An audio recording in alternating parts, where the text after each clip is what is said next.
नमस्कार बंधुगण, आमर ज्योतिष दर्पण यूट्यूब चैनल रो पुणी एक नुआ वीडियो को आपण मानक हार्दिक स्वागत करुची।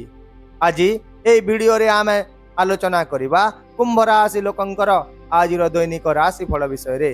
एहा सहित जानिबा आज आपणक पई दिनटी किपरि रहिबो, कोन करिवे नाही एवं केउ केउ विषय रे आपण विशेष सतर्कता अवलंबन करिवे।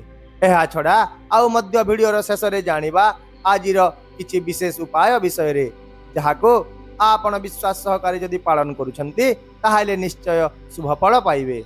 तेणु एही वीडियोटी को संपूर्ण भाव रे शेष पर्यंत देखंतु। तेबे वीडियोटी आरंभ करिबा पूर्वरु आसंतु जानि नेबा आजिर तिथि बार नक्षत्र ओ शुभ समय विषय रे।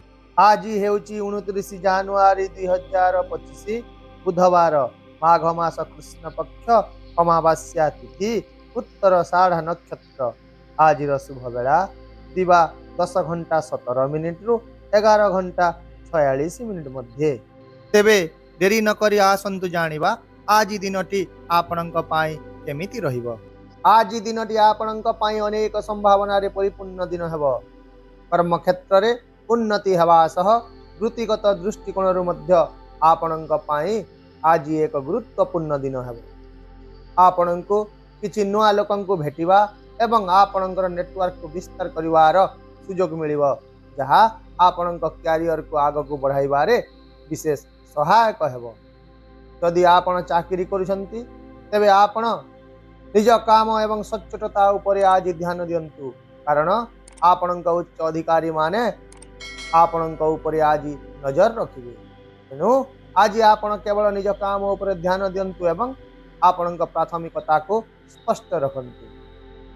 व्यवसाय सहित जड़ित लोकंक पाई दिनटी लाभदायक हेबो। व्यवसाय भल चलिबो, जहा आपणक आर्थिक स्थिति को मजबूत करिवो। तथापि आज कोनोसी कोर्ट किंबा आईनगत मामला पाई दिनटी अनुकूल हेबो नाही। तेणु से गुडी को विशेष करी एड़ाइबा को चेष्टा करंतु। सही परी छात्र छात्री मानंक पाई मध्य दिनटी बेस भल रहिबो। यदि सेमाने आज कठिन परिश्रम सहित सच्चोट भाव रे अध्ययन करिवे तेबे सेमाने निश्चय आज किछि सकारात्मक फलाफल पाइबे। आर्थिक दृष्टि यदि देखिबा तेबे आज हठात किछि आर्थिक लाभ हेबार संभावना रहिछि। पुराना निवेश गुडी करू आपण लाभ पाइबे एवं आपणक आर्थिक क्षेत्र मध्य सुदृढ़ हेबो। एहा छडा आज बंधु किंबा संपर्कंक ठारू मध्य आपण आर्थिक सहायता पाइबार बहुत संभावना रहिछि। तथापि निज खर्च उपरे आपण नियंत्रण रखंतु, कारण घरे कोनोसी इलेक्ट्रोनिक्स जिनिस भांगी जीवा जोगो अप्रत्याशित आर्थिक खर्च हेबार बहुत संभावना अछि। एहा व्यतीत टंका कारोबार किंबा कोनोसी नूतन निवेश करिवा समय रे विशेष सतर्क रहंतु। स्वास्थ्य दृष्टिकोण रे जदि देखिबा आज दिनटी आपणको मिश्रित फलाफल देव। आपणकर व्यस्त बहुल दिनचर्या सत्य मध्य आपणक स्वास्थ्य भल रहिबो, किंतु मध्याह्न परे किछि शारीरिक किंबा मानसिक भाव रे आपण असुस्थ अनुभव करि पारंती। तेणु अत्यधिक कामर चाप नियंतु नाही। आउ मध्य जदि आपण ठीक समय रे खाद्य खांती एवं विश्राम नियंती तेबे आज आपणकर स्वास्थ्य संतुलित रहिबो। एहा छडा विशेष भाव रे आज आपण क्रोध एवं आवेग को एड़ाइबा को चेष्टा करंतु, जहा आपणक मानसिक स्वास्थ्य पाई लाभदायक हेबो। पारिवारिक जीवन रे आज किछि चैलेंज आसीबो, ता सहित परिवार सदस्यंक सहित जुक्ति तर्क हेबार मध्य बहुत संभावना अछि। तेणु आपण जे कोनोसी सदस्यंकु दिया जाइतिबा प्रतिश्रुति को आज समय मध्य रे पूर्ण करंतु, नचेत परिवार रे असंतोष मध्य वृद्धि पाइबो। एहा सहित आउ मध्य परिवार सहित समन्वय बजाय रखंतु एवं जे कोनोसी विवाद को शांतिपूर्ण भाव रे समाधान करबा को चेष्टा करंतु। एहा छडा आपण आज बंधु मानक सहित किछि समय बिताइबे, जहा द्वारा आपणक मन खुशी रहिबो एवं पुराना बंधु मानक भेटिबा द्वारा आपण किछि लाभ मध्य पाई पारंती। एहा सहित आज पिता किंबा परिवार रो कोनोसी वयस्क सदस्यंक समर्थन हेतु आपणकर एक बड़ समस्यार समाधान मध्य होई जाई पारे। सही परी आज आपणक प्रेम संपर्क रे अनावश्यक जुक्ति होई पारे।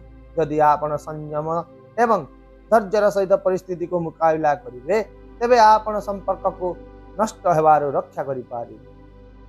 ଯଦି ଆପଣ ବିବାହିତ ତେବେ ଆଜି ଜୀବନ ସାଥୀଙ୍କ ସହିତ ଝଗଡ଼ା ହେବାର ବହୁତ ସମ୍ଭାବନା ରହିଛି। ତେଣୁ ଆପଣ ନିଜର ସମ୍ପର୍କରେ ଧୈର୍ଯ୍ୟବାନ ହୁଅନ୍ତୁ ଏବଂ କଥାବାର୍ତ୍ତା ମାଧ୍ୟମରେ ମତଭେଦର ସମାଧାନ କରନ୍ତୁ, ଯାହା ଫଳରେ ଆଜି ଆପଣଙ୍କର ସମ୍ପର୍କରେ ପ୍ରେମ ଓ ବିଶ୍ୱାସ ବୃଦ୍ଧି ପାଇବ। ତାହେଲେ ପ୍ରିୟ ଦର୍ଶକ ବନ୍ଧୁ, ଆପଣଙ୍କ ପାଇଁ ଆଜିର ବିଶେଷ ଉପାୟଟି ହେଉଛି ଆଜି ଆପଣ ହଳଦିଆ ବସ୍ତ୍ର ପିନ୍ଧି ହଳଦିଆ ଫୁଲରେ ଭଗବାନ ବିଷ୍ଣୁଙ୍କୁ ପୂଜା କରନ୍ତୁ, ଯାହାଦ୍ୱାରା ଆପଣଙ୍କ ଧନ ସମ୍ପତ୍ତି ବୃଦ୍ଧି ପାଇବା ସହ ଜୀବନରେ ସୁଖ ଶାନ୍ତି ବୃଦ୍ଧି ପାଇବ। ତାହେଲେ ବନ୍ଧୁଗଣ, ଏହା ଥିଲା କୁମ୍ଭ ରାଶିର ଲୋକଙ୍କ ପାଇଁ ଆଜି ଦିନର ରାଶିଫଳ। ଯଦି ଆପଣ ଏହି ରାଶିଫଳକୁ ଉପଯୋଗୀ ମନେ କରିଛନ୍ତି ତେବେ ଏହି ଭିଡ଼ିଓଟିକୁ ଲାଇକ୍ ଓ ସେୟାର କରିଦିଅନ୍ତୁ ଏବଂ ଆପଣଙ୍କ ପାଇଁ ଦିନଟି କିପରି କଟିଲା ତାହା କମେଣ୍ଟ ବକ୍ସରେ ଆମକୁ ଜଣାନ୍ତୁ। ଏହା ସହିତ ଆମ ଚ୍ୟାନେଲକୁ ମଧ୍ୟ ସବସ୍କ୍ରାଇବ୍ କରିବାକୁ ଭୁଲନ୍ତୁ ନାହିଁ, ଯାହାଦ୍ୱାରା ଆମେ ଆପଣଙ୍କୁ ପ୍ରତିଦିନ ନୂତନ ଏବଂ ଗୁରୁତ୍ୱପୂର୍ଣ୍ଣ ଜ୍ୟୋତିଷ ସୂଚନା ଦେଇପାରିବୁ। ତେବେ ପୁଣି ଦେଖା ହେବା ଆସନ୍ତାକାଲି ଏକ ନୂଆ ରାଶିଫଳ ଭିଡ଼ିଓ ସହିତ। ରହୁଛି ନମସ୍କାର, ଜୟ ଜଗନ୍ନାଥ।